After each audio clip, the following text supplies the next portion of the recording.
Course में आप PHP की इफ स्टेटमेंट सीखने वाले हैं। देखिए यहाँ पर हमारे पास होती है इफ स्टेटमेंट। इफ का मतलब अगर मैं हिंदी में आपको बोलूँ, उसका मतलब है अगर ये हो तो क्या हो, अगर ये ना हो तो क्या हो। तो इसका मतलब इफ के साथ एक कंडीशन का यूज होता है और हर कंडीशन के दो ही आंसर हो सकते हैं, या तो यस या नो।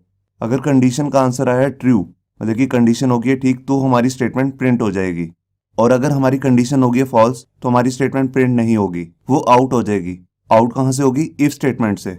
मैं आपको एक इंग्लिश का एग्जाम्पल दिखाता हूँ। यहाँ पर देखिए, मान लीजिए हमने एक कंडीशन लगाई इफ के साथ, इफ टुडे इज मंडे, क्या आज मंडे है? तो इसके दो ही आंसर हो सकते हैं, या तो ट्रू या फिर फॉल्स। अगर आंसर आया ट्रू, मतलब कि अगर आज मंडे ही है, तो हमारा प्रिंट हो जाए MON। MON मतलब शॉर्ट फॉर्म है मंडे की।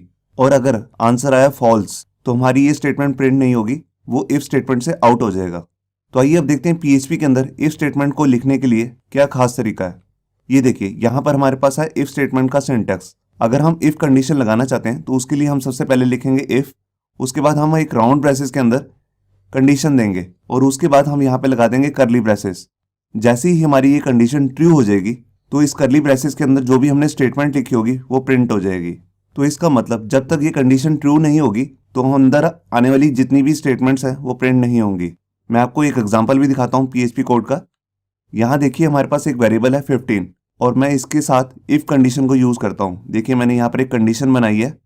मैंने लिखा जो वेरिएबल x है, अगर उसकी वैल्यू 10 से ग्रेटर है, तो हमारा इस करली ब्रेसेस के अंदर आके इसकी स्टेटमेंट को प्रिंट कर दे। देखिए, हमने यहाँ पर लिखा x इज ग्रेटर। तो देखिए, यहाँ पर x की वैल्यू जो है 15 है, वो 10 से ऑलरेडी ग्रेटर है, तो हमारी कंडीशन होगी ट्रू। तो अब हमारी ये स्टेटमेंट जो है वो प्रिंट हो जाएगी। और अगर मैं जो हमारी ये x की वैल्यू है 15, इसको कर देता हूँ 5 और अब कंडीशन बनाता हूँ, तो हमारी ये कंडीशन होगी फॉल्स, क्योंकि जो x की वैल्यू है वो है 5 और वो 10 से ग्रेटर नहीं है। तो अंदर आने वाली जो ये स्टेटमेंट है, अब ये प्रिंट नहीं होगी। तो आपने देखा कि हम इफ स्टेटमेंट के अंदर कैसे हम कंडीशन बनाते हैं। ये कंडीशन जो है ये किसी ना किसी कंपैरिजन पे बेस्ड होती है, और जो कंपैरिजन्स होते हैं हमारे, वो कंपैरिजन ऑपरेटर को यूज करके बनते हैं, जो कि हमने अपने पिछले वीडियो ट्यूटोरियल में कवर किए थे। और हर कंपैरिजन का एक ही आंसर हो सकता है, या तो वो होगा ट्रू या फिर फॉल्स। अब मैं आपको इफ कंडीशन का लिखने का दूसरा तरीका भी दिखाता हूँ। अभी आपने जो तरीका देखा वो कुछ इस तरीके से था, जिसमें हमने करली ब्रेसेस का यूज किया था। एक दूसरा तरीका भी आता है PHP के अंदर, जिसके अंदर हम यहाँ पर कंडीशन के बाद कॉलन लगा देंगे और लास्ट में हम यहाँ लिखेंगे एंड इफ। तो बस इसमें यही डिफरेंस है, एक कॉलन आएगा करली ब्रेसेस की स्टार्टिंग के लिए, और लास्ट में जहाँ पे हम करली ब्रेसेस को क्लोज करते थे वहाँ पे हम लिख देंगे एंड इफ। तो जो ये दूसरा सिंटेक्स है ये इतना पॉपुलर नहीं है, इसकी बजाय ये वाला सिंटेक्स जो है फर्स्ट नंबर वाला, ये ज़्यादा पॉपुलर है। तो आइए अब देखते हैं प्रैक्टिकली कि हम इफ स्टेटमेंट को PHP के अंदर कैसे लिख सकते हैं और कैसे यूज कर सकते हैं। तो यहाँ देखिए, HTML के एडिटर के अंदर मैंने अपनी एक फाइल ओपन कर ली है comparison.php, और यहाँ ब्राउजर के अंदर भी मैंने देखिए लोकल होस्ट लिख के अपना फोल्डर का नाम लिखा, उसके बाद अपनी फाइल ओपन कर ली comparison.php।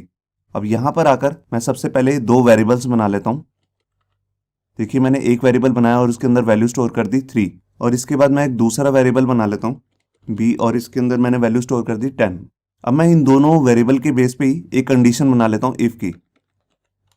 तो देखिए, मैं यहाँ पर एक कंडीशन बना रहा हूँ कि क्या वेरिएबल a की वैल्यू स्मॉलर है वेरिएबल b की वैल्यू से।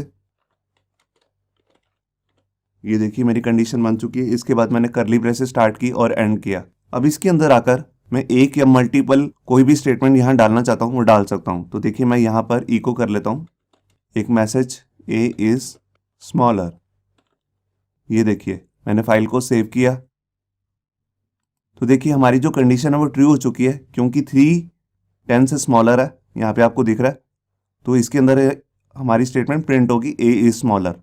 अब मान लीजिए मैं यहाँ पर जाके 3 की जगह पे कर देता हूँ 30, तो अब ये हमारी कंडीशन हो जाएगी फॉल्स और कुछ भी प्रिंट नहीं होगा। ये देखिए, कुछ भी प्रिंट नहीं हुआ। और अगर मैं यहाँ पर इफ स्टेटमेंट के बाद यहाँ पर एक दूसरी स्टेटमेंट डाल देता हूँ और यहाँ पे लिख देता हूँ हियर इज अदर स्टेटमेंट। ये देखिए, मैं आपको ये दिखा रहा हूँ कि अगर इस कंडीशन के अंदर नहीं भी आता तो इसके बाद वाला कोड बिल्कुल सही से रन करेगा। मैंने फाइल को सेव किया और ये देखिए, हमारी इफ स्टेटमेंट के बाद वाला कोड बिल्कुल सही रन कर रहा है, मगर अंदर वाली स्टेटमेंट प्रिंट नहीं हुई है, क्योंकि कंडीशन जो है वो फॉल्स हो चुकी है। मैं एक दूसरे कंपैरिजन ऑपरेटर को यूज करके दिखाता हूँ आपको। देखिए मान लीजिए यहाँ पर मैंने b की वैल्यू भी कर दी 30 और यहाँ पर मैंने यूज़ किया डबल इक्वल साइन का। इसका मतलब क्या a की वैल्यू b के बराबर है। मैंने फाइल को सेव किया और ये देखिए हमारी ये कंडीशन ट्रू हो चुकी है। तो यहाँ पर पहली वैल्यू प्रिंट हुई है। यहाँ पर मैं ब्रेक लगा देता हूँ। मैंने फाइल को सेव किया और ये देखिए हमारी स्टेटमेंट ट्रू हो चुकी है, तभी ये लाइन प्रिंट हो चुकी है और उसके बाद वाला कोड भी बिल्कुल सही से रन हो रहा है। और अगर मैं इसी b की वैल्यू को कोड्स के अंदर डाल देता हूँ और फाइल को सेव करता हूँ, देखिए अभी भी हमारा जो कोड है वो बिल्कुल सही से रन हो रहा है, कंडीशन ट्रू हो रही है क्योंकि 30 इजिकल टू 30 ये बिल्कुल सही मैच कर रहा है। मगर अगर मैं यहाँ पर जाकर 3 इक्वल साइन का यूज़ करूँगा तो इसका मतलब है कि इन दोनों की वैल्यू तो बराबर हो ही हो, साथ में इनकी डाटा टाइप भी इक्वल होनी चाहिए। मैंने फाइल को सेव किया और ये देखिए हमारी कंडीशन जो है वो फॉल्स हो चुकी है क्योंकि इन दोनों की डाटा टाइप अलग है। ए की है इंटीजर और बी की है स्ट्रिंग और ये कंडीशन फॉल्स हो चुकी है, तभी ये हमारी स्टेटमेंट जो है ये प्रिंट नहीं हुई है। तो इस तरह मैं किसी भी कंपैरिजन ऑपरेटर को यूज़ करके, जो हमने अपने पिछली वीडियो में देखे थे, उनको यूज़ करके कोई भी कंडीशन बना सकता हूँ। ये कंडीशन जो है दो वेरिएबल्स के बीच में भी बन सकती है, दो वैल्यूज़ के बीच में भी बन सकती है, या दो से ज़्यादा वैल्यूज़ के अंदर भी बन सकती है। अब मैं आपको इफ कंडीशन को लिखने का दूसरा तरीका भी दिखा देता हूँ। तो देखिए उसमें हम करली ब्रेसेस का यूज़ नहीं करेंगे, हम राउंड ब्रेसेस जैसी हमारी खत्म होगी उसके बाद हम यहाँ पे लगा देंगे कॉलन और यहाँ पे एंड वाली करली ब्रेसेस की जगह पे लिख देंगे एंड इफ। एंड इफ को लिखने के बाद आपको सेमी कॉलन का भी यूज़ करना है। तो मैंने फाइल को सेव किया और ये देखिए हमारा कोड बिल्कुल सही रन हो रहा है। मैं यहाँ पे ट्रिपल इक्वल टू साइन की जगह पे डबल इक्वल टू साइन लगा देता हूँ और फाइल को सेव करता हूँ। तो देखिए हमारी कंडीशन भी ट्रू हो गई है और उसके अंदर स्टेटमेंट भी प्रिंट हो रही है। तो हम इस सिंटेक्स का भी यूज़ भी कर सकते हैं जिसमें हम कॉलन लगाएंगे और इसके अंदर मल्टीपल लाइंस भी लिख सकते हैं। देखिए मैं इसी लाइन को अगर कॉपी करके यहाँ पे दोबारा डाल देता हूँ और फाइल को सेव करता हूँ, तो देखिए दोनों जो हमारी स्टेटमेंट्स हैं वो दोनों प्रिंट हो रही हैं। मैं आपको ये दिखाना चाहता था कि इस स्टेटमेंट के अंदर जितनी मर्जी हम स्टेटमेंट डालना चाहें वो डाल सकते हैं।